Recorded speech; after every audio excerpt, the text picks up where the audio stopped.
mute the mics when you're not speaking. And then when we invite you, of course, unmute your mic.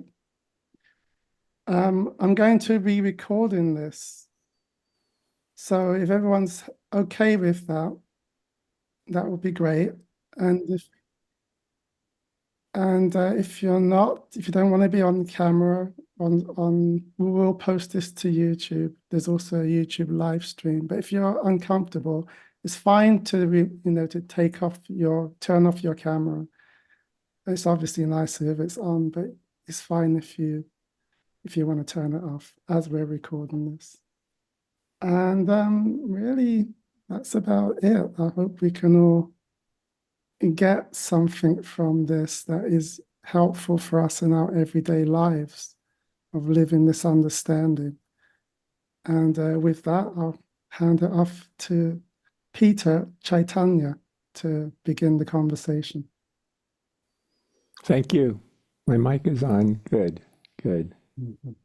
I thought we would begin with something that is done in all Zen monasteries, which is the sound of the bell. I have a nice temple bell here, and I will sound that in a moment.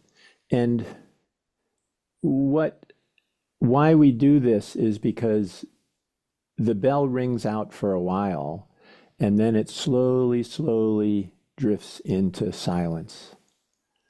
So what we're really looking for is not really the sound of the bell, it's the silence that it leads into. And so if you listen to that, it leads into that place. And if you can, notice that while the bell is sounding, the silence is still there. The sound comes from silence, and silence exists while the sound is sounding, and then the sound returns to silence. So silence is there the whole time. And the bell is kind of a reminder of that. Even though it's a sound, it's a reminder of silence.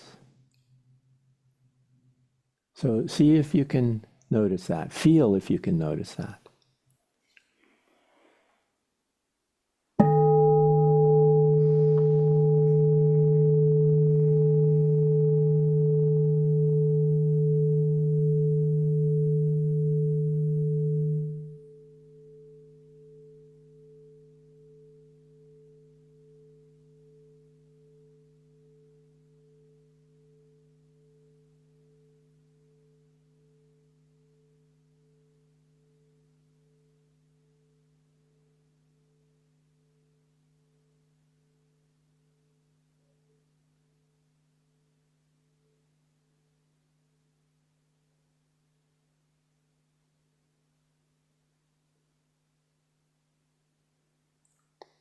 Depending on how good your ears are, you'll hear it ringing for a longer or shorter time. And Thich Nhat Hanh had a wonderful way of expressing this. He said, we don't ring the bell, we invite the bell to sound. We invite it to sound, which sounds more like we're inviting it to sound from silence. We're inviting this thing to silence, and then this sound to arise in silence, and then slowly return to silence again. So I'll ring it one more time. And see if you can really feel this. Focus on, close your eyes and just feel it.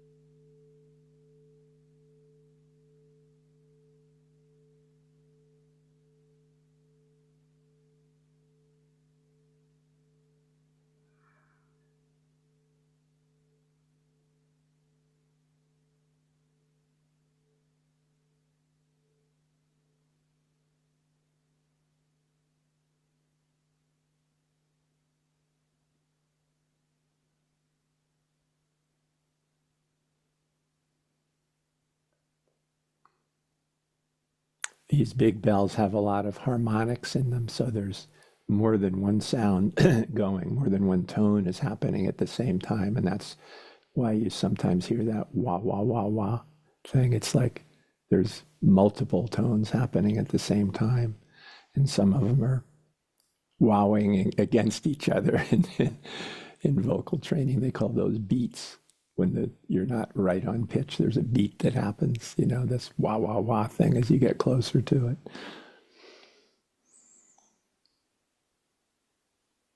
But this silence, what we were going to talk about today, which has been a big interest of mine ever since this thing happens by itself, is how do you live like this, without a self in this non-dual thing? How do you be in this world of duality where all this myriad things are going on?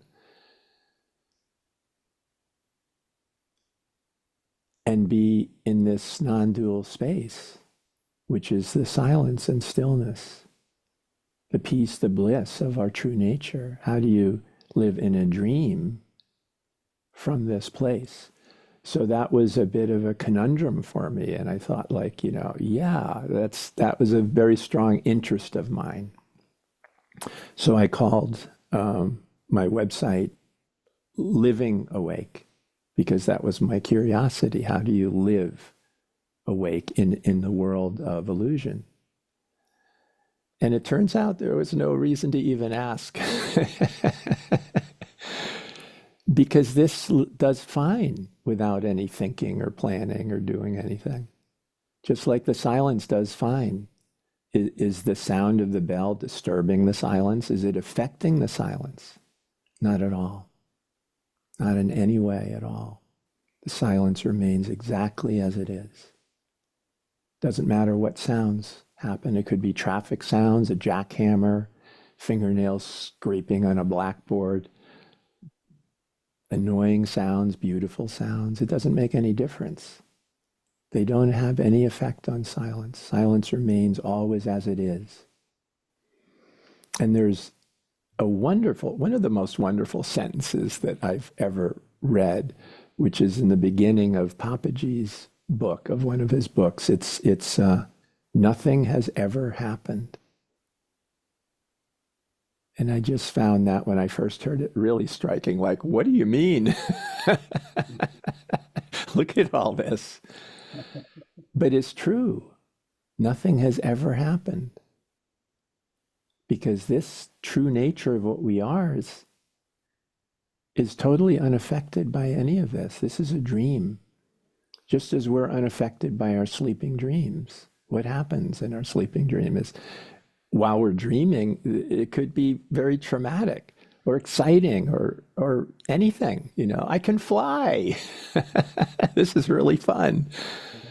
But when we wake up, that's all gone. It never really existed. It just existed in our thoughts. The environment. Dreams are a wonderful thing not to psychoanalyze the way Jung would do. It's fine if you want to play around with that. But the real value of dreams is it points to this waking life. Every night it points to this waking life. Was that dream real? It seemed real. And the person experiencing the dream seemed absolutely real. And the traumatic events that were happening were like, traumatic, this is terrible, or exciting or wonderful, whatever it is in the dream. But when we wake up from the dream, we realize it never happened. The person who was experiencing the dream never happened. The objects in the dream never happened. The people in the dream never happened. The events in the dream never happened. It was just a dream that seemed very real.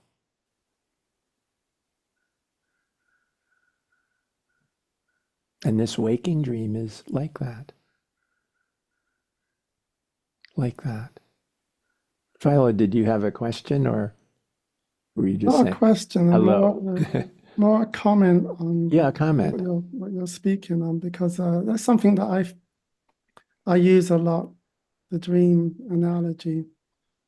And people think that, well, that's not very practical, but in fact, it's incredibly practical to think about one's life that way, because you actually begin to see how everything in the waking life is as ungraspable as any dream, Mhm.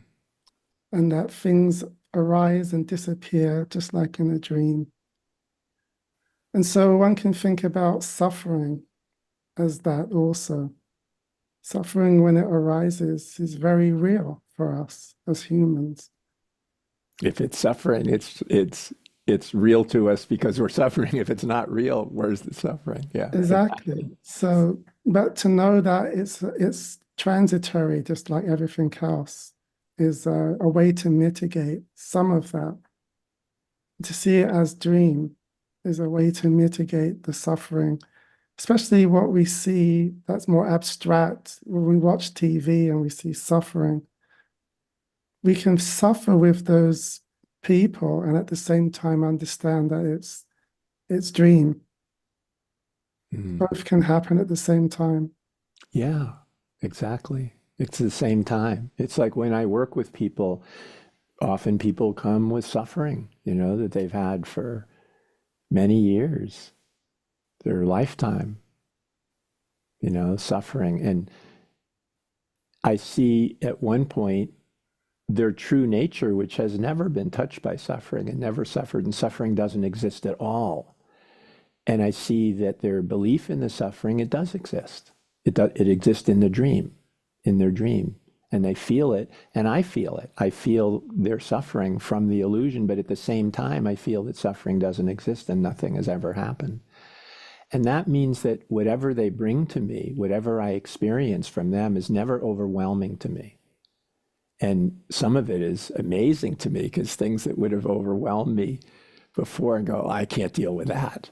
I had one person that had multiple personalities and they would just spring up right in front of me, like one after another. It was so fast and they were so thorough that literally everything about him changed. It was like what you read about or in Sybil, in the book Sybil, it was these things would happen and his whole environment would just change, instantly change into something else. He would literally look like a different person over and over and over again. This would happen. And that would have freaked me out. When I read the book Sybil when I was a teenager, I thought like, wow, that would be really hard to experience. I wouldn't want to be with someone where this is happening. How would I deal with it? And in fact, it wasn't a problem. I could just be there for all those changes, which other people couldn't. The psychiatrists and people that I saw, they were like, we need to get you some medication right away because they couldn't deal with this going on. So they wanted to change him. And I just was there for it. I just accepted all of it. And from that, I saw the source of it. I saw where it was coming from, and that was a long process to deal with it, where it was coming from, because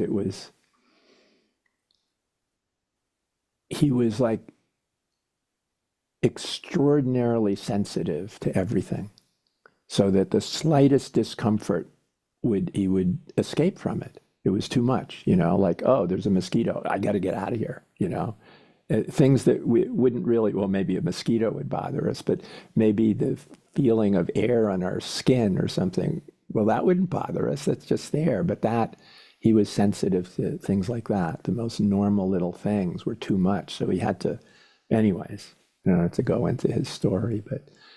But it was because I could see the true nature at the same time, the same in everyone, as well as all these things that come from this belief in a separate person, the dream, all these incredible things that happen in this dream, which, just like when we're watching a movie, they're, you know, wonderful things, good things, horrible things, it's all variety of things.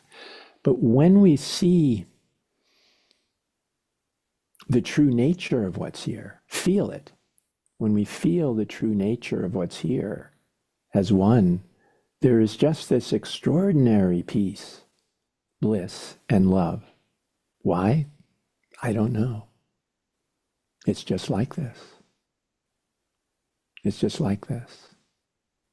Like before this meeting, every morning, I go out in my little garden. It has a small lawn, which I can walk on barefoot. And I've gotten so I not just walk on it, but I crawl on it. I get down really close to the earth, really close to the grass. I do, sun salutation, and my face is like pressed right into the ground, so I'm really absorbing and breathing in all those microbacteria, and communicating in this way. And as I'm so close to it,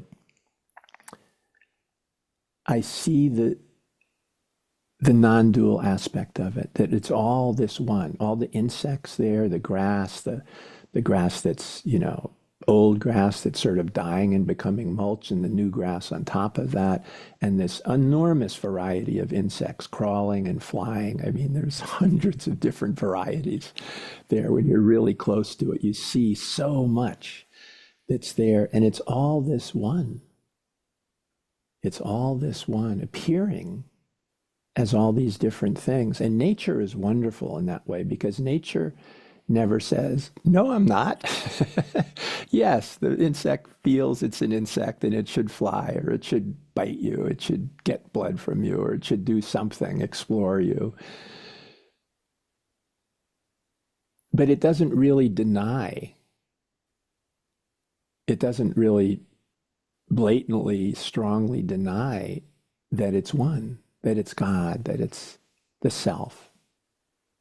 It allows you to be with that without it saying no, whereas people often do. They're very insistent that they're a separate person and they should be treated as a separate person. That's one of the challenges of living in this way, is people strongly want to be seen as a person, as something that's separate, individual, and unique.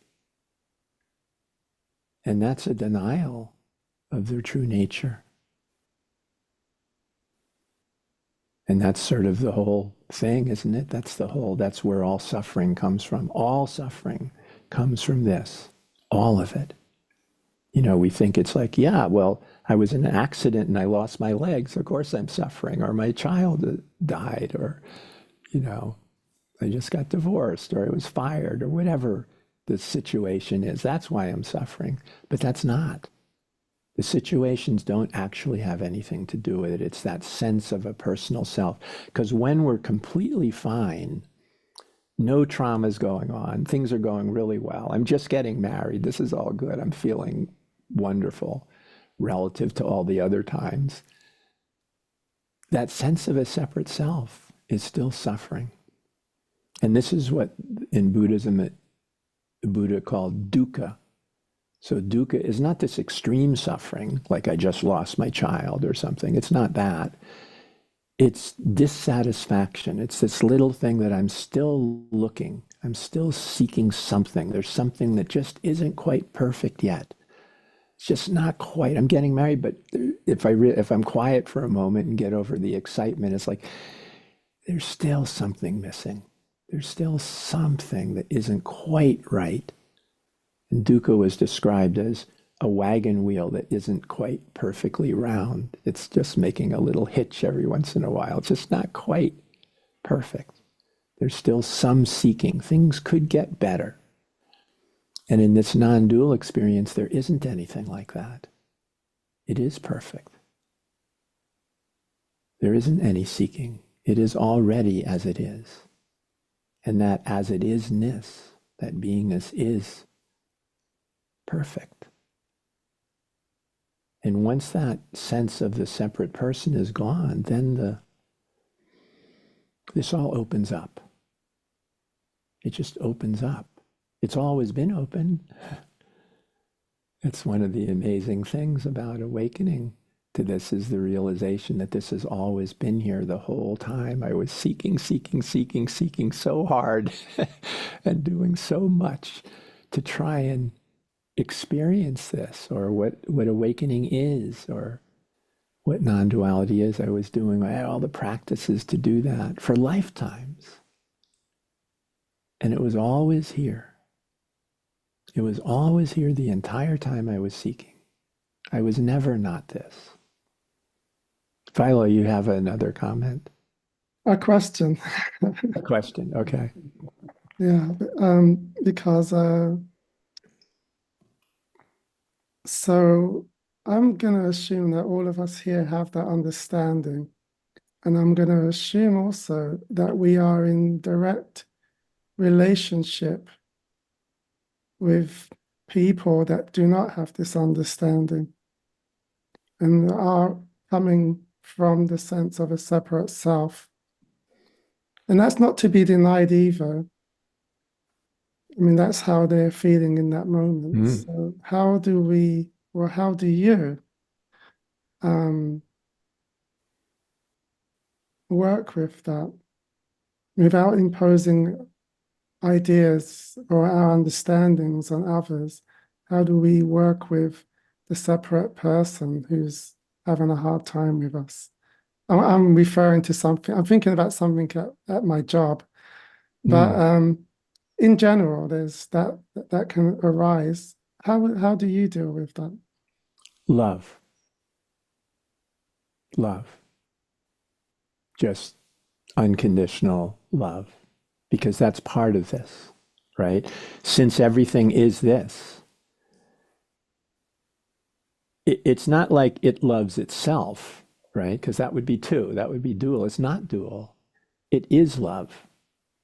So it's love without subject or object. It's the essence of what we experience as love. It's the essence of that, of love.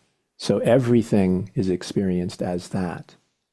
This is the same as when I'm on the grass with the insects. It's just love. There's an insect that I know will bite me and leave a mark and some itching after a while. What's my experience? Love. Just love, because it's all this. This is how it sees. And this gets really to some of the point of how do we live in the world of duality. The being takes care of it.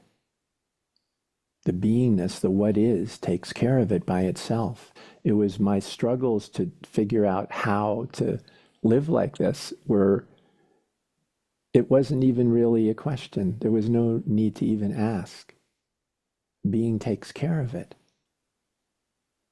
And through love, right? When you love, you somehow we understand, because in this being, in this pure being, there is this infinite knowing.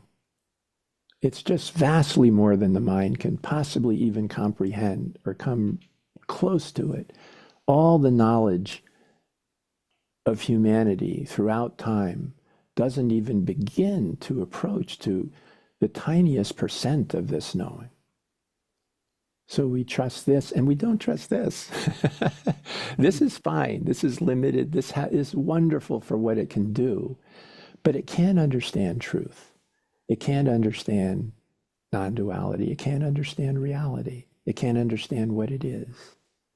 It really doesn't understand much.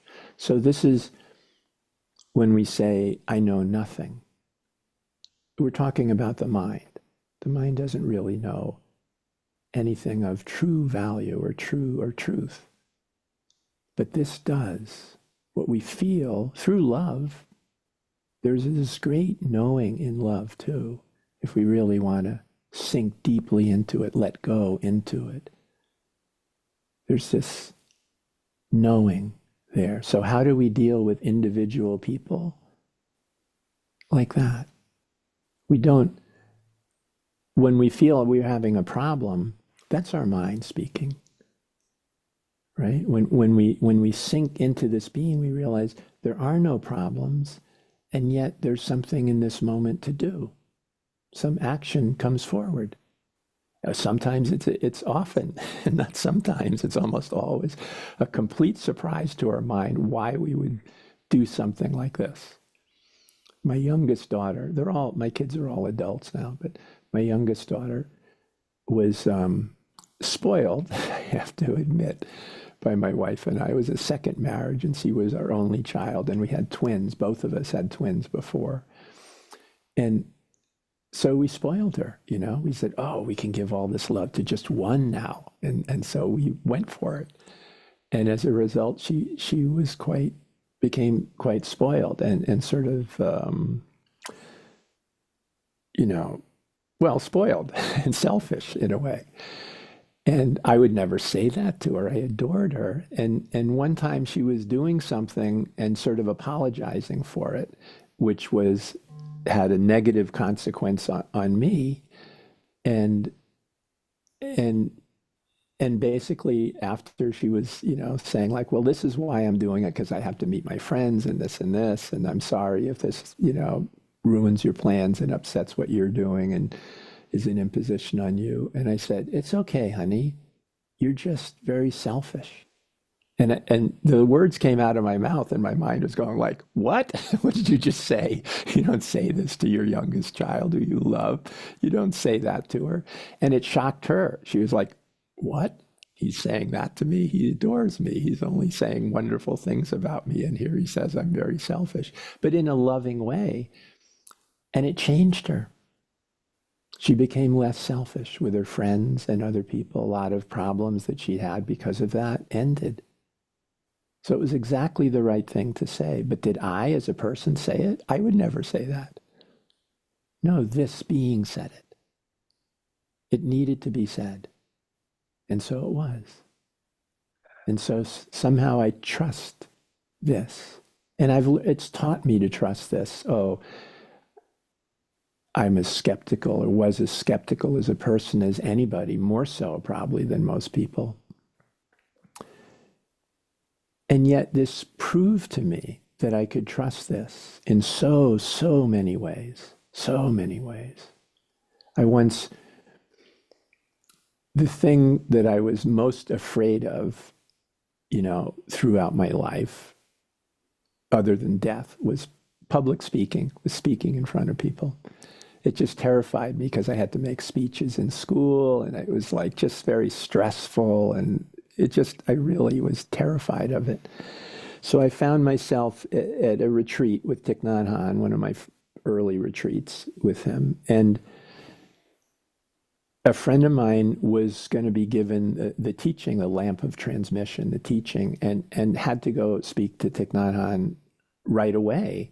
And she was scheduled to go on the stage and make a presentation, a speech. So she said, can you do it for me? And because at that point in the retreats, I would just say yes to everything. I was just part of the Sangha. I wasn't a separate person. I'd just say yes, yes, yes, yes. I didn't think about it. I just love and yes.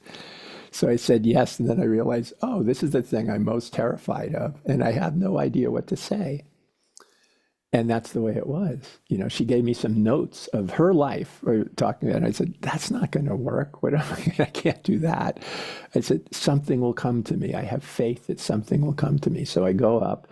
I'm the third person in line to speak. Other people go before. And I think, yeah, while they're speaking, something will come. Something will come. And then the second person speaks and something will come. And then it's my turn. Nothing has come. I have nothing to say. And there's like 2,000 people in the audience. I have nothing to say. And I don't want to be excommunicated from the Sangha for being an idiot and standing up there or embarrassed.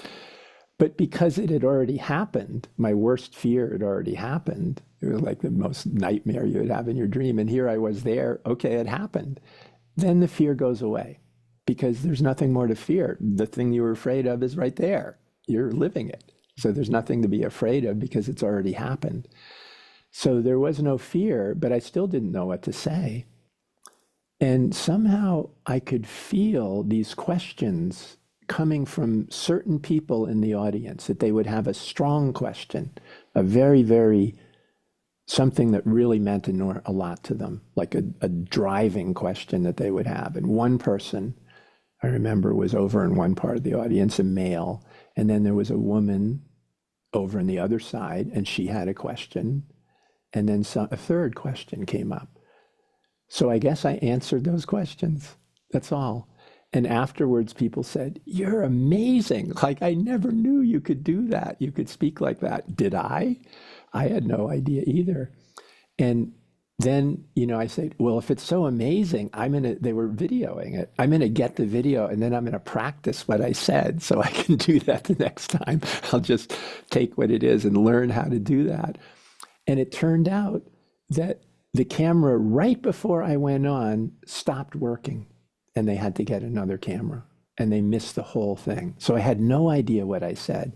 And then my second thought was, well, I'm going to go and ask people why they thought it was so wonderful. So I asked people, why did you think this was so good? What was it about it that you liked?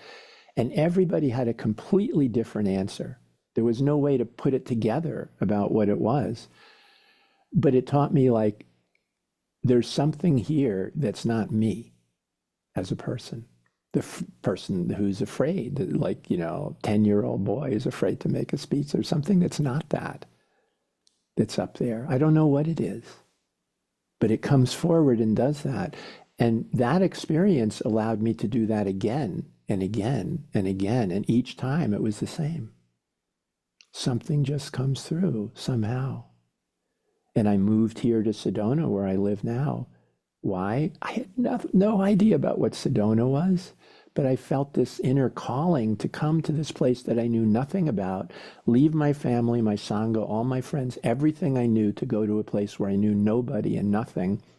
And in my mind, I thought it was like the Sahara Desert. It says desert, all I know is desert, Sahara Desert, sand. So that's what I thought Sedona was. I said, why would I want to go there? There's like all this sand, but there's no ocean. There's no it's an endless beach with no water. Why do I want to go there? But it wouldn't leave me alone. I just felt this desire. So finally I gave in and I said, I'm going to go see why I'm supposed to go there. What is it about it? And it turned out that this is where I was supposed to be. And I couldn't have known that. How does this know these things? Philo, yes. Um, I want to talk about that a little bit, and then maybe open it up to the group to if they have any thoughts, feelings, observations, questions about that. So Yeah. for me, what arises, like the understanding comes and is fixed in being, but I'm the sorry person, again. the understanding can come, and for me it's there's it if for me it feels like it's fixed in the in being. It's not an Mm, understanding that comes and goes. mm, mm, And but the for me at least, the person, Philo, is still here. And the understanding is that Philo and everyone else are going to continue being what that is. So, in other words, the understanding doesn't necessarily change the person. It can do. mm, It can do in in quieter moments, but in the heat of the moment, there may be a reaction. Philo may react to something, for instance, um, that doesn't look non-dual from the outside. Okay, so I just want to impress the point that this non-duality understanding is a, and I'm using the words loosely here for communication, but it's an internal understanding. It's not something that looks different on the outside, because mm, I think there's an expectation from people that when one has the understanding, um, that you're supposed to be this good person, this loving, perfect person. And that's not the case at all. It can be the case, but it's not often the case. mm, And it's and to and even within oneself, there can be a thought arising, questioning the person and what's the person doing. All of that can still be happening. And now it's happening and it's being seen as it happens. And that's where the understanding is seated itself in the seeing of whatever is arising, whether it's Philo being upset or Philo being happy, the person opposite Philo being upset or happy. All of that is now just part of the vista, so to speak. And there's a kind of just an understanding that the identification that was there previously is no longer there. And it's the identification, I think, with what happens that determines whether one has understood or not. If one has the understanding, and that understanding allows one not to identify with whatever the person is doing, then that's a pretty good indication Yeah. that one is separating from the person, seeing the person as doing that, and seeing that as natural and normal and what happens. Yeah. Yeah. Yeah. No, I agree. Ramana Maharshi was asked once, like, so why is there a body then after you don't experience that? Very awake presence, Ramana is. And he said, it's like the blades of a fan. When you unplug the fan, the blades keep turning. They keep going. The stream keeps going because sometimes it's surprising that there's a body, honestly. But the dream keeps going. It's different in that from our sleeping dream. There's a number of differences, but that's one of them. In our sleeping dream, we wake up, the dream's gone. But in this one, we wake up and the dream keeps going. It's just that we're not really part of it anymore.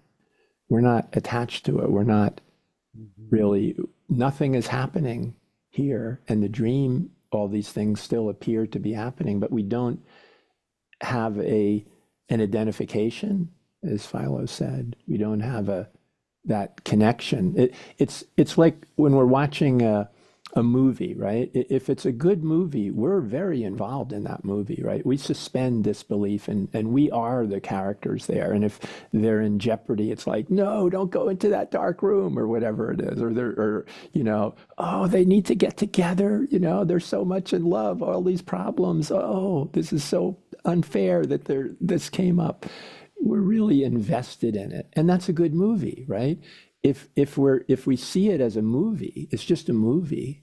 And maybe I was a filmmaker, so maybe you can see the microphone is hanging in the shot or something, or something happens, the acting isn't very good, or it's like it's a comedy and you know what the joke is going to be before it's said. You just know it's not funny, right? And you're just not involved, and you think, oh, that was a waste of money or time to see that. That was like totally nothing.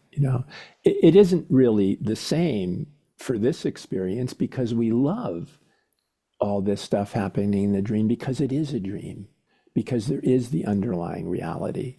That's why we love it. So unlike before as an artist, I would look at, my garden, like when the roses come up, it's like, yeah, this is great. The roses have come up. Oh, they're so beautiful.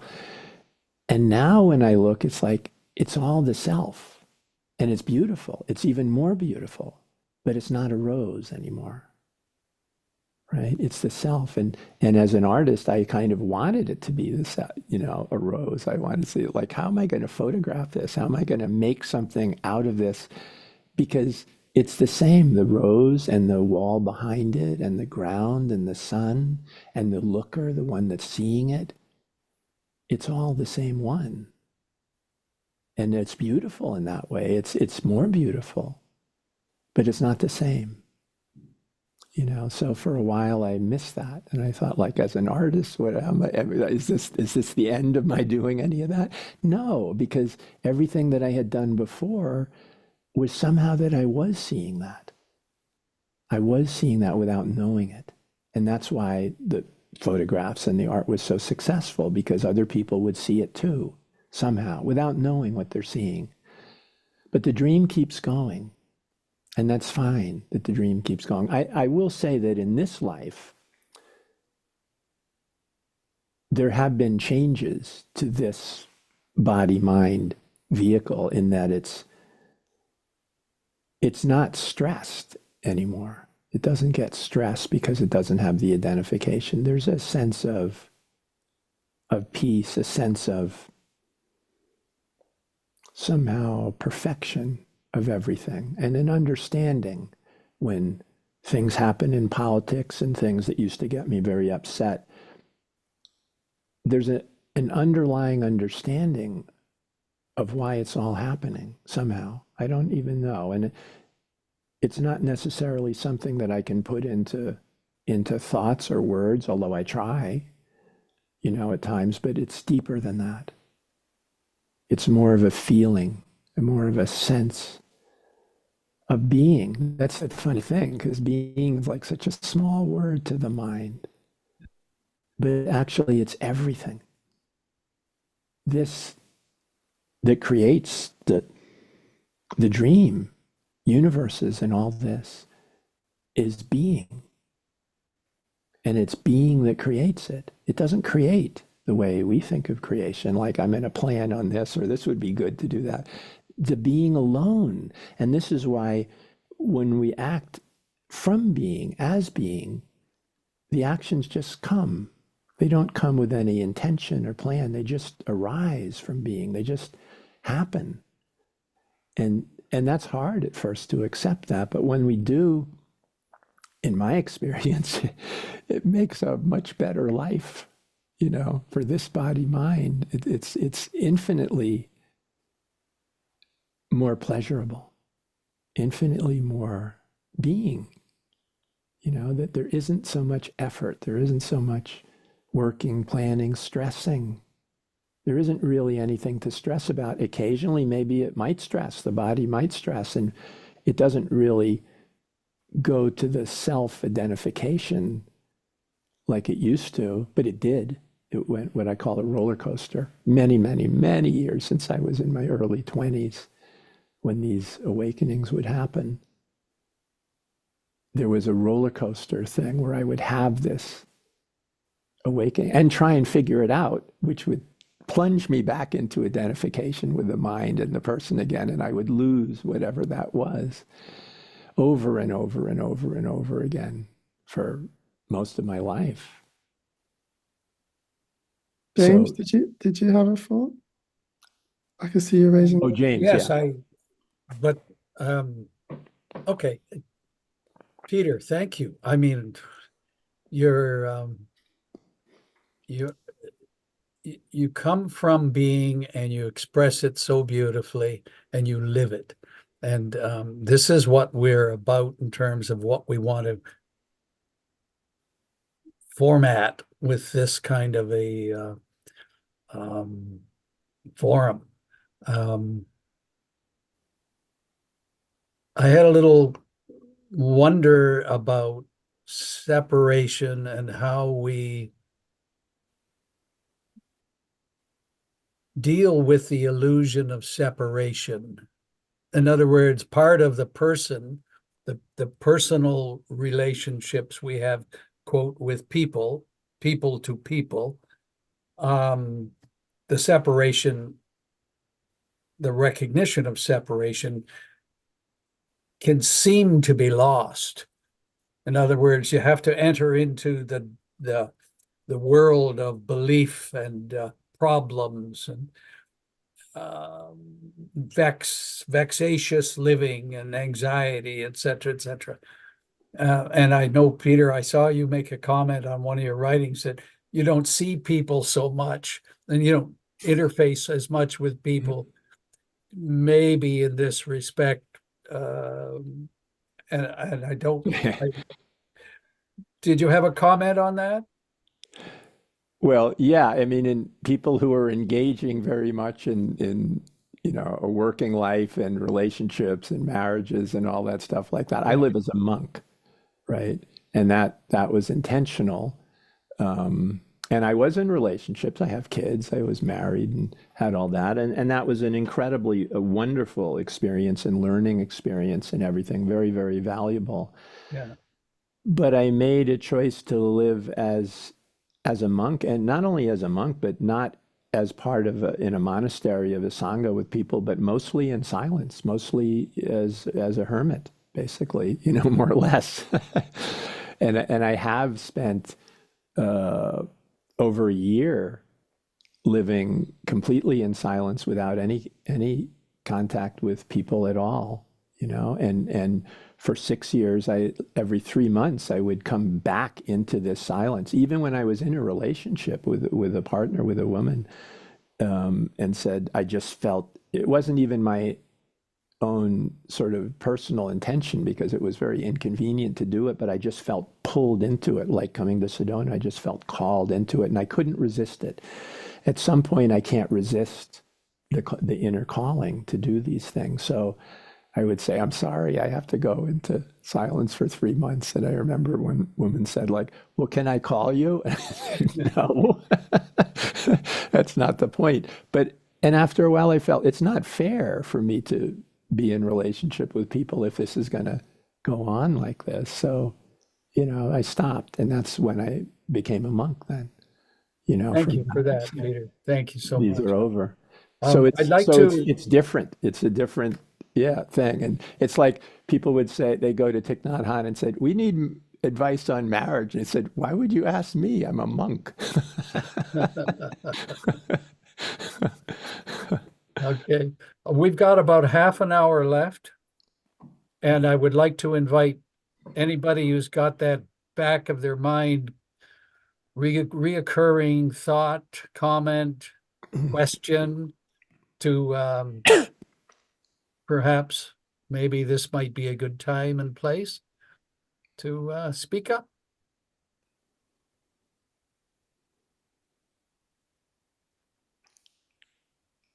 I could prod James. I kind of want to prod him a little.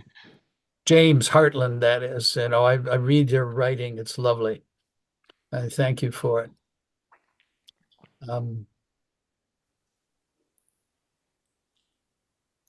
Oh, mute. Can we put you off mute?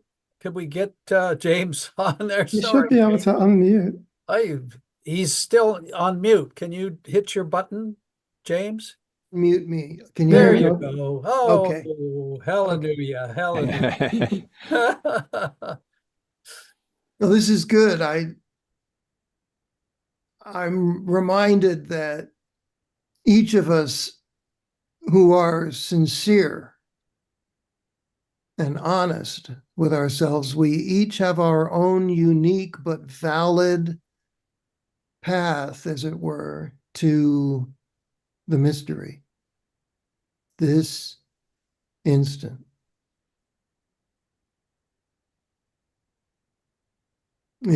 I want to meet the one who can only live in this instant as unconditional love, self-aware, unconditional goodness, consciously.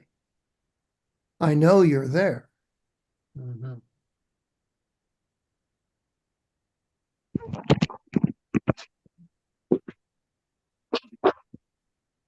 James, is that a person or what are you referring to there? Peter knows what I'm saying. Just for clarity. You, the nameless, causeless, timeless presence that doesn't come or go or change, that's self-aware right now. You. And you've always known it. Don't tell me you haven't known this and this is something new to you. You've known it the whole time. You know it right now. You. Not the name, not the personal history, the one who's only right here, looking from here, knowing as unknowing presence. The familiarity of complete unknowing presence is a kind of knowing. It's familiar and it's unknowing at the same time. Right now, this instant. Unknowing and all-knowing. Well, yeah, but only in the sense of what can't be expressed, yes? Yeah. Yeah. We get little nuggets, little things that occasionally pop up into the mind that are like, scratching like a tiny bit of ice off the top of an iceberg. That's how much we Yeah. can, if we can get anything like that. Well, if I call myself, if if I by I mean the thinker, knower, believer, doer, judge, etc., I can never know. I am this conditioned dead end, Yeah. walking around with my eyes open. Yeah. But like you said, Peter, there's this love, we'll call it love, and this love has eyes to see, and this love has a voice to speak, and this love has a body to sense. Why? Well, Yeah, exactly. And Well, yet that love is not personal. right. It's the paradox of aware living, that we constantly are in a kind of a dance with the personal and that reality, or seeming reality, or apparent reality, and then the non-personal, which of course is what we are. And it's kind of like that snake and rope metaphor, which maybe most of us have heard, where it's getting dark and you're walking along and you see a snake on the road, and looking, you're alarmed, and then you gradually kind of come up and look a little closer and a little closer, and oh my God, it's a piece of rope. yeah. Yeah. I literally had that happen when I was Yeah. 10 years old. I was coming back from school and there going across this thing was a snake. And I said, well, I'll just wait here for it to go across. And I must have waited for a half an hour or more before I went closer to see why it wasn't moving. I just let it go off into the bushes so that, I can walk by. And yeah, sure enough, it was just a rope lying there. Yeah. Yeah. So we live Uh, in. I like to interject here and just Yes, please, Philo. and this is all rhetorical and for clarity, but in my case, love it doesn't necessarily look like love all the time. For me, love is whatever is. Mm. And so I don't like to use the word love anymore because it's like using the word God. Mm. It has these deep connotations. So what is an example? I turn on the news and I see something happening in some part of the world that's terrible. And the human reaction is, no, that's hate. Hate is doing that. That's not love. And another human reaction is crying about that, being upset about that. And then the deep understanding, or the actual understanding, is just acceptance of what is. And so love, you could say that's love, you could say that's unconditional love, but what's arising is not what looks like that. And that can be very confusing Mm. for people when you're trying to explain. When you see a war zone and you say that's unconditional love arising as this war zone, people have a hard time with that. So, when we talked about this whole series of understanding or discovering what is in everyday living, that's a part of it. We live in a world that is full of contradictions, and we have to accept all of that as unconditional love, or what I would say is being arising. And being arising is just accepting. It's not stopping anything. It's not trying to stop anything. Everything is just happening, stopping and starting in their own time in being. And this is the dream that we have. So we have appearances which can look all different ways. But there's only one awareness perceiving all those different appearances. The awareness isn't changed by any of the appearances. And settling into this non-dual view, we see that the appearance is awareness, and not just conditioned awareness, like the awareness is the appearance, but it's unconditional, which means it's what makes appearances possible. It depends. So I can't remember who was saying something, but this came up while you were speaking. Duality depends on non-duality. They are inseparable this instant in our own immediate present awareness, originating in the heart, which is always present now as goodness, self-aware love. And the appearances aren't separate. They are a reflection of one's unknowing selflessness now. Each of us is one, a wholeness, and has their own unique, valid path to the mystery. See, I picked up where I left off. Yeah. Thank you. Chitra, did you have a comment, or did I just misperceive? Anybody, thank you, that wanted to comment?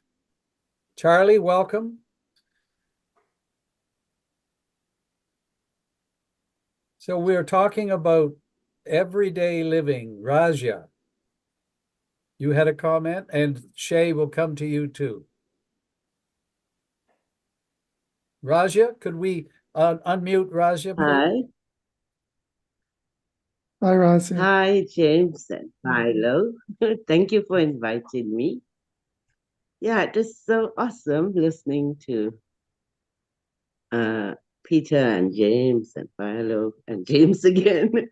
Yeah, it's amazing that how your life kind of like changes.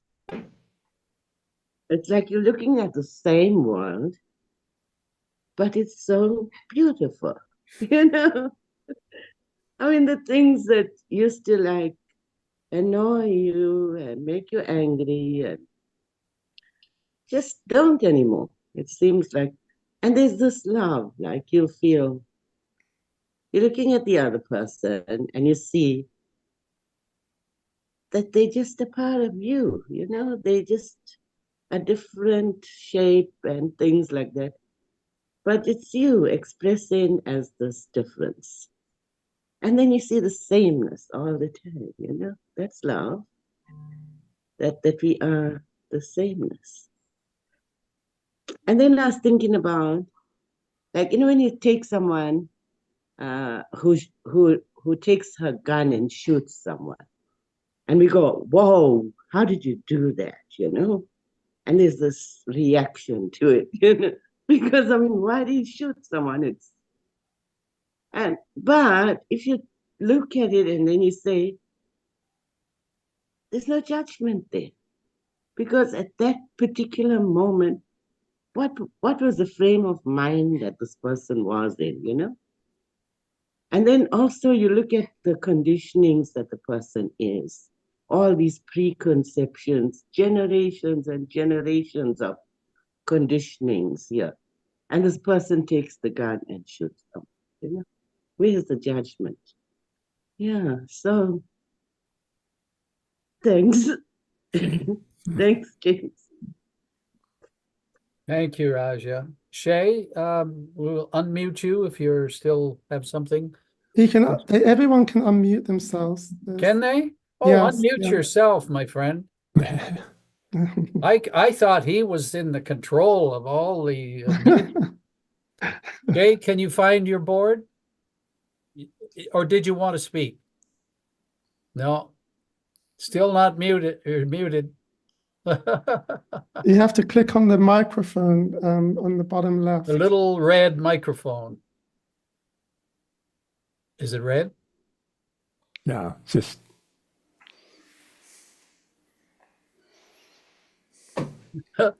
James is muted. You have to mute, unmute. Okay.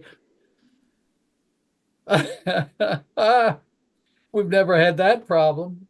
It's He obviously has a touch screen. on Do you the not see the bottom. microphone, Shay? Philo, you might be able to unmute him. Let me try that.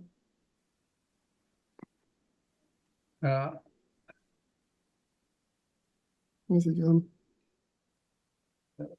Run the cursor across the bottom of your screen, Shay. Can you hear me now? There you go. There we go. You hit it. Yeah, for some reason I didn't have the control. I couldn't find the control. I'm looking at this on my phone, but I can't find the control. But I was given the option to unmute, and I was able by one of you guys, so I was able to do it.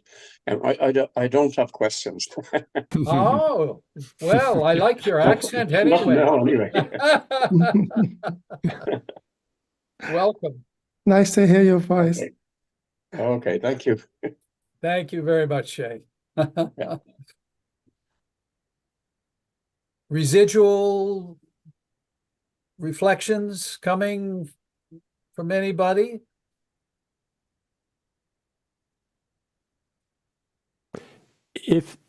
When we look at these things that happen that are catastrophic, seemingly catastrophic things, and yes, they feel that way.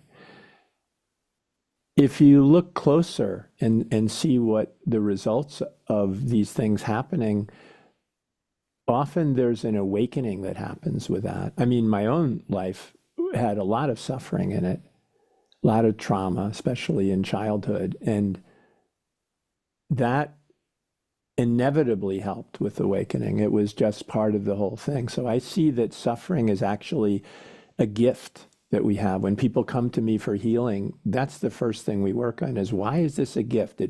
Like Ram Dass said, fierce grace. It seems so unlike a gift. It's like, if this is a gift, forget it. I don't want this gift. Can we accept that it's a gift and then try and find out why it's a gift? Because it seems like the opposite of a gift. Can we do that? And when we can do that, the healing begins by itself.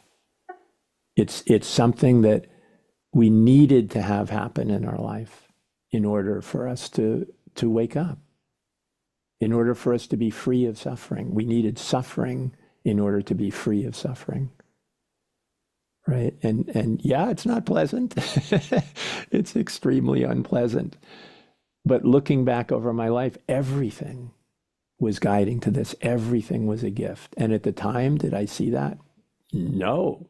Hell no. I didn't see it at all. I was very confused. Like, why am I cursed? Why did this happen to me? How can I escape from this happening?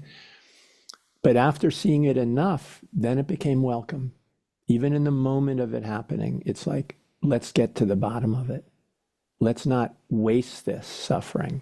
Let's not waste this pain by resisting it, by complaining about it. Let's open to it and learn what happened. And in big events, it's the same thing. Remember 9/11 happened in the US and everybody was like, oh, this is like, but people literally woke up because of that. They literally woke up and transformed their lives because they were shocked out of their little cocoon of a dream. It was just so traumatic. It shocked them out of it. Not everybody, for sure, just a few people, but a few people is enormous. A few people is wonderful. And that happens with almost every event that we can see that we call traumatic an event. I mean, I don't know, but I imagine in Gaza right now, there's amazing things that are happening within that incredible suffering. Children losing their parents, parents losing their children, starving to death, all that stuff, major suffering. This is the making of awakening. This is the making of a gift, you know? So that's the underlying perfection that I see in all of this. All of the things that happen, there's something there that is moving this oneness to wake up from the dream to itself. It needs this because it's really lost in the dream. Let's face it. It's a good movie.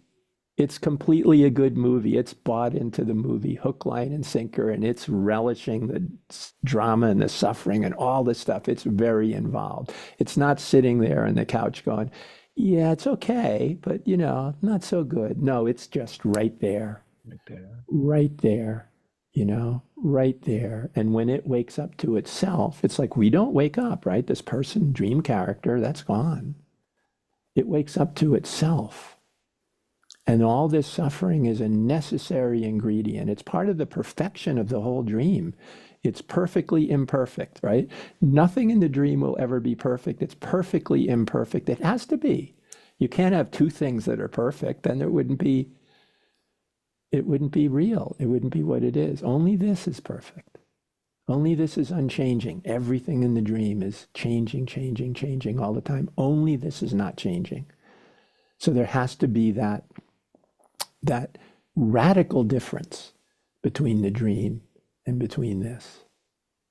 And there is, you know, it's a perfect thing. And when we can see suffering as the gift that it is, that changes everything. Sometimes we can get like, you know, pushed, you know, over the edge, like, well, that's a bit much. And then we can feel that for a little bit, go back into the dream and feel. But then if we look, because it's painful, we have to say, what's really happening? What's really going on here? And the only way we can ever find that answer is to go within, isn't it? Google's not going to help us. You know? I mean, I learned that because to go within, I got every answer that I've ever needed and somehow so quickly. But still, I would have a question about anything. And at first I would go to Google, and then I would go to experts, and then I would ask them, why did I keep doing that? So that I would be frustrated, so that I would see that that isn't the way. I had to do it to see that it wasn't the way. And then finally I would do what I call asking God, and I would ask and be quiet, and the answer would always come. And never what I would expect.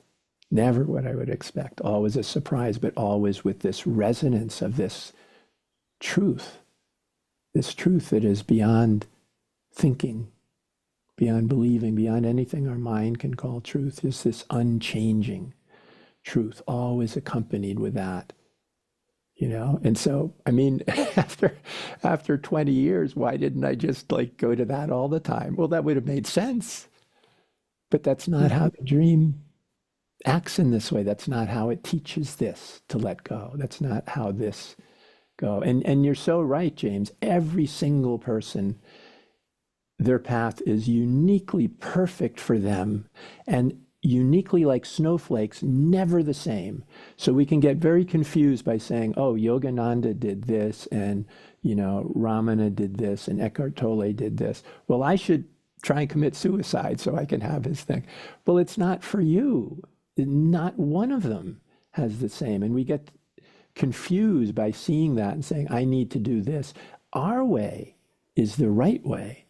So we take the resonance of those things and go, why am I feeling resonance? What's inside me that's resonant? That's the answer. And then go in there, shut the book, shut the teaching. I got the resonance. All right, what's it saying? It's in here. This is the teacher. This is the real teacher. The real guru is always the Sat Guru in us. We get confused by the outer guru, and some of them do want to have all that stuff and not point it back here. But the good ones will always point back. No, it's not me. It's here. This is just a reflection of you. That's all. So go in and find where the truth is, because it's always here. This is how God wakes up to itself. It can only do it in this way, in our own unbelievably unique, perfect way. It is so amazing. So the dream has these incredible pointers pointing to wake us up. It's not without that. If it was without that, that would be it, right? God would have the dream, no waking up. That's it. But that's not the purpose of the dream. The purpose of the dream is to eventually come back to waking up to what it is. So the dream is filled with these pointers, breadcrumbs. I call them the breadcrumbs scattered everywhere. And it's amazing when we see them, how we could have missed them our entire life. There were just every day, there were a million. How could we not get one? Well, that's the way it is. I tend to pick mine up like this, for example. It's this beautiful rock that I found at Rajneeshpuram in 1980, 81. And it has a meaning which is totally outside anything of the known. So I just understand it as myself. This is just another form of my heart reflecting back to me so I can see clearly. Yeah. Isn't it amazing? It's just filled with that. I think of, it's like we're we're looking for diamonds and we're walking in the street that's just littered with diamonds. There's nothing but diamonds in the street. And all we see is dog poop. There's no diamonds anywhere. It's just dog poop, dog poop, dog poop. But there's no dog poop. It's just diamonds. It's just perfect dog poop. It's perfect, which is diamonds. Yes, it is. Yeah. I often comment, or not often, but I have taken a lot of, I had a lot of suffering too. Probably all of us. Has anybody here not had a lot of suffering? Would you raise your hand? That's right. Without it, we wouldn't change. I've commented from time to time that if I'd have been successful, quote, in the things that I wanted and the ambitions that I had and the Lamborghini I dreamed about owning by the time I was 30 or something, all the stuff, you know. If I'd have been successful, I'd have been that lovely song, Comfortably Numb. Yeah. I have become comfortably numb. It's that wonderful phrasing. And we can be very grateful for our suffering. I think I actually did attain my goals as a filmmaker. I won all these international awards and stuff. And in the very first award that I'd won, which I worked so hard to get, and in my mind, the dream was I felt this was going to give me eternal happiness. I really believe that. And in the middle of making the acceptance speech, I had this enormous disillusionment when I realized it wasn't, and that's what I really wanted. So actually attaining those things, I think Eckhart Tolle said, there's two ways suffering happens: not getting what you want and getting what you want. And that was true. I got what I want. I had the huge house. I had like this beautiful wife that I adored, and all of it just ended up being suffering too, because it didn't get the end of dukkha. It didn't get the end of that seeking for something is still missing. Something is still missing, which we need. That suffering is what brings us in, finally, deeply in. First, it's spirituality and thoughts, and like, okay, that's not doing it either. I got to go deeper than that. I have to go deeper, and somehow we do. And the amazing thing is how this can happen without any intention whatsoever, which the first time it happened for me, there was nothing. I had a book by Yogananda called How to Know God. I was 22, and I'd had that for a few years. I kept it in my back pocket with me all the time. It was a little book. And I had Satchidananda's book on yoga, and I had a book on Raja Yoga about practices of meditation. Look at a candle flame until you can just see that. It was nothing, really. And suddenly, just one day out of nowhere, I woke up and there was no personal self. There was just the embodiment of love for 10 days. You know, it was like I had no preparation. I thought I was the second coming of Christ because I didn't know what else to say, right? People were healed around me. I thought, like, well, okay, I guess this is it. This is good. And then I went back into the dream again. Then I slept, and I was very upset about that. It's like I've been living in this bliss. Like, no, how? What happened? And that got me to try to look to you know, end up going into Zen and trying to find how to redo that thing, which was a huge mistake because, of course, this is the reality. If I'm trying to go back into something, that's not real. If I'm trying to go forward into something, that's not real either. And it was beautiful that nobody told me that it was always here, that that was just an experience of there. So I had to go through all these years of going through, of seeking. It was absolutely perfect and necessary. You know, it was just perfect and necessary. So it's amazing how these things happen when we don't, you know, just like, bam, what? Why? Because it's always here. That's why. It's always here. You know, sometimes it's just we're exhausted seeking, like Adyashanti was, right? Just exhausted seeking, exhausted meditating 12 hours a day. It's like, I'm just worn out. This is just too much. And at that moment, it came. Yeah. Yeah. It When you seems stop to looking, me probably. that oh, Filo. okay. Um, for me, it's all dream, all of it. Even the so-called awakening or enlightenment. And there's something else. There's something else.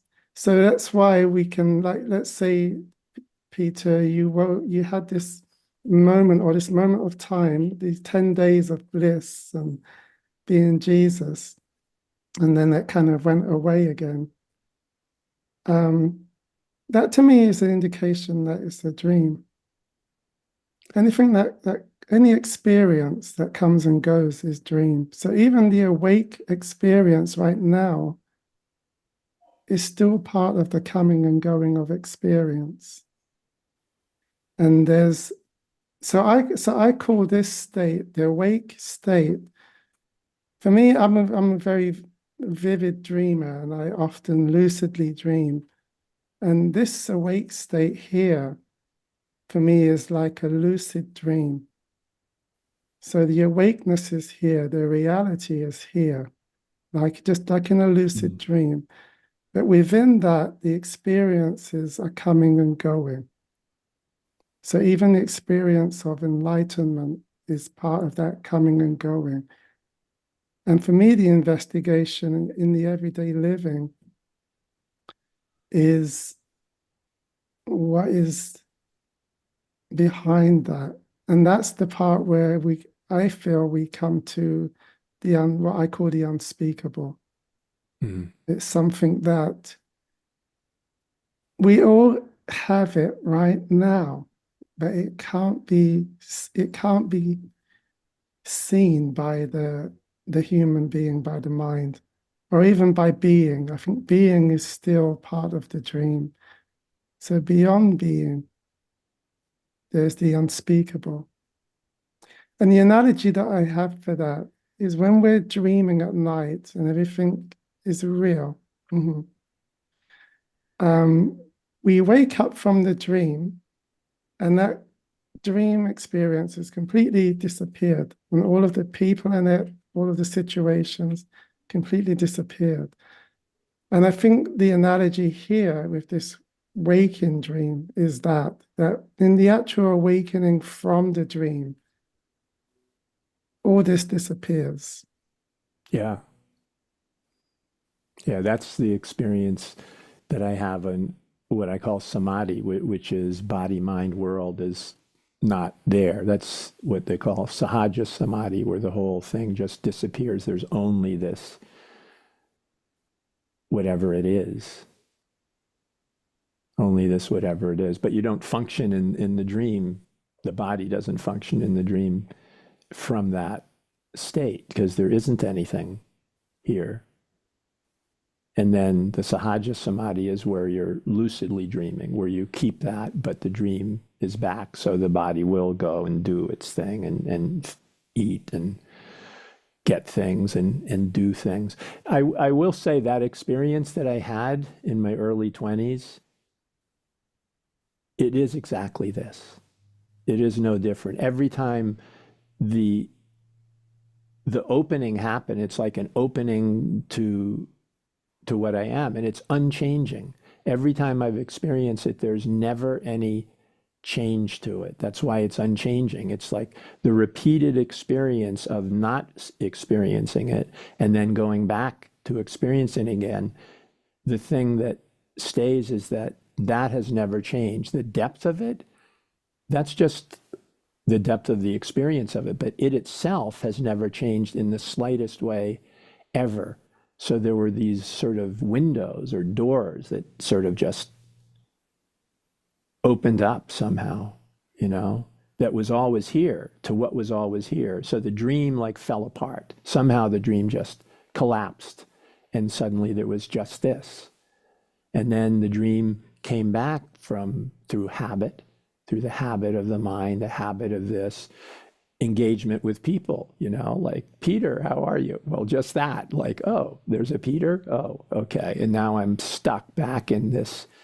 I think Ram Dass had this thing about what do you call it? Peopling or learning to be somebody, somebody practice. I'm somebody practicing. So I started off without being somebody, and then my parents gave me a name and they talked to me. So I started my somebody practice, and then I got a career, and then I did this and that, got married or whatever. And then I'm a father, I'm a somebody. So I'm constantly somebodying. And I find most conversations are somebodying, are reinforcing the somebody. Like, hey, how was your day? Oh, my day was good or bad or whatever. Let me tell you about my day. And you're somebodying. We're making the somebody. We're building up the somebody and reflecting back. And now let me build up the somebody for you. But that's why nobody is a good way of doing this. But of course, this is not nobody. It's not nobody. It's not somebody. It's not everybody. There's nothing that we can say about what this is.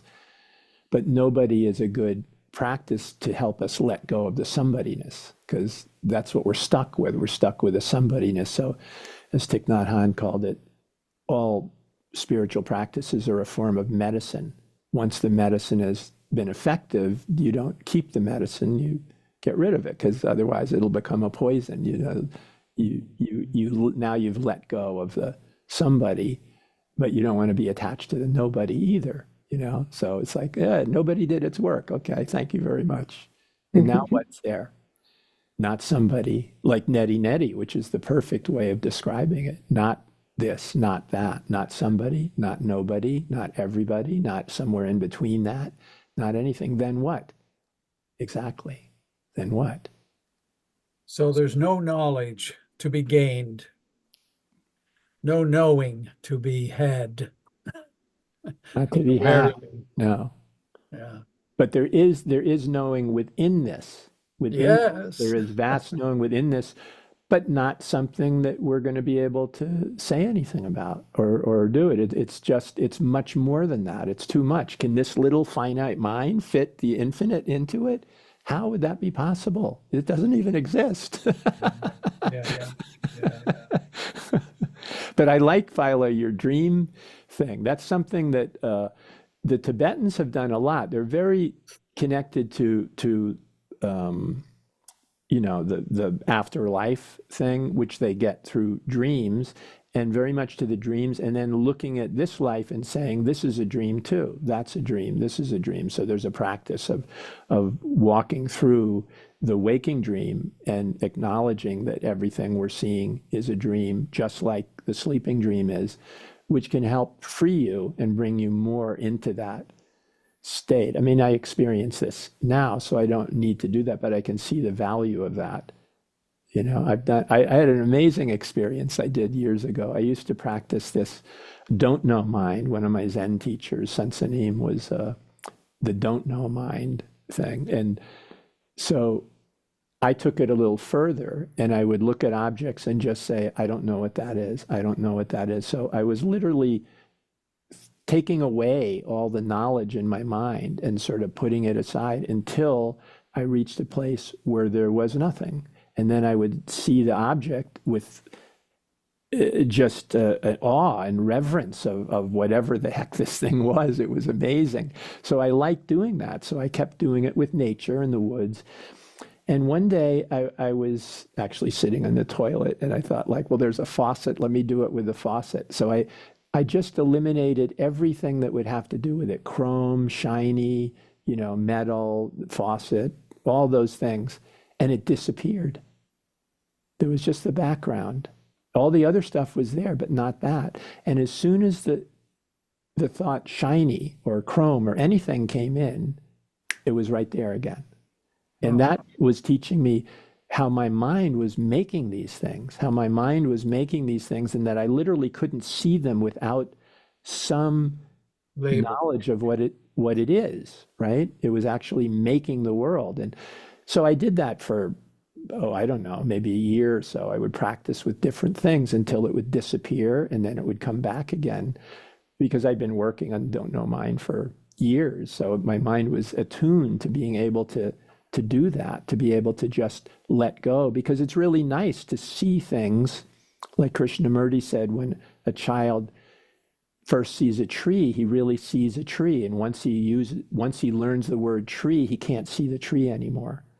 You know, and to put it more, if he ended up becoming a botanist and had a PhD in this one tree, he would be completely unable to see the tree. Because what is this thing? It's everything.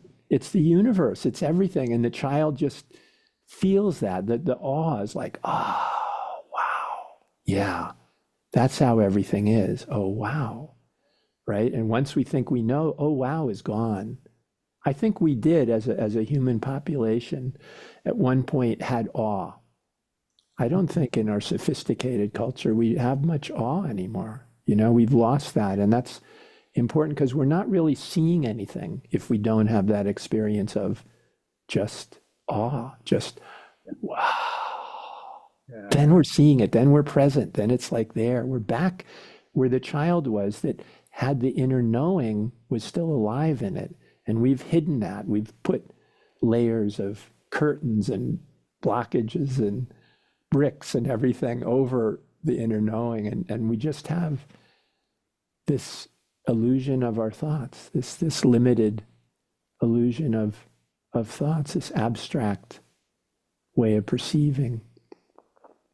So to be, then we see, right? That's why it's so awesome to be, just to be. It's like everything is this. What is it?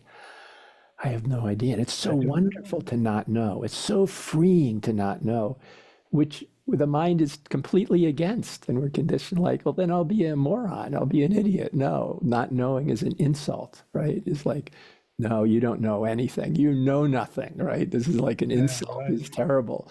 When in fact, it's the greatest thing we can experience.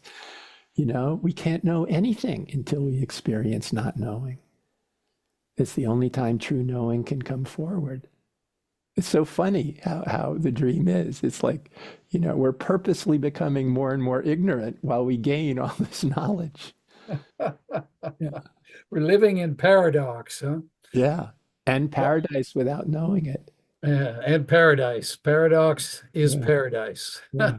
I do love quantum physics, because quantum physics is it's like a koan. They come up with these things and they go, what? This makes no sense. I can't understand it. And there's even some things, I think the Swedish consult that they had, where they said, we're just not going to talk about these certain things. We're not going to talk about them anymore, because they're koans, right? They leave us in this, but still a number of quantum physics have really opened up to Eastern spirituality because of this. Yeah. Yeah. and they have gone further than anybody Yeah. in this. It's pointing to this. Of course, they'll never get there because they're still somehow thinking there's an objective reality here, right? And it Yeah. isn't. It's all subjective.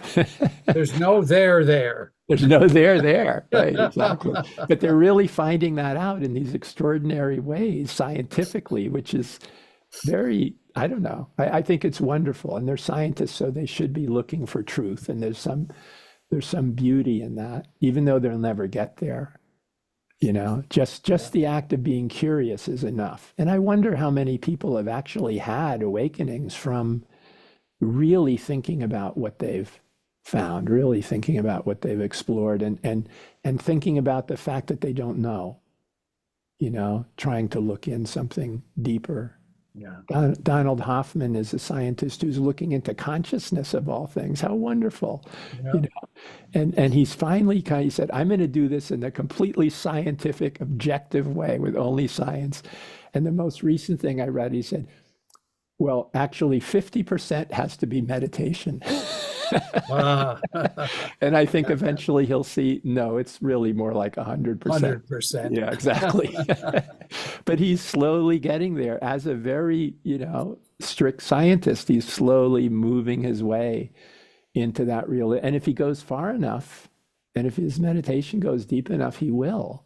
You know, he'll see like, oh, it's this. What is it? Donald Hoffman, I have no idea. There you go. It is. We end up where we started. Exactly. Well, I'm going to wrap up. We're a little over, and I'm happy to go forever. It seems, Peter, so much. Really enjoy everything that you're saying, and Thank you, James. the being behind it is where the juice is.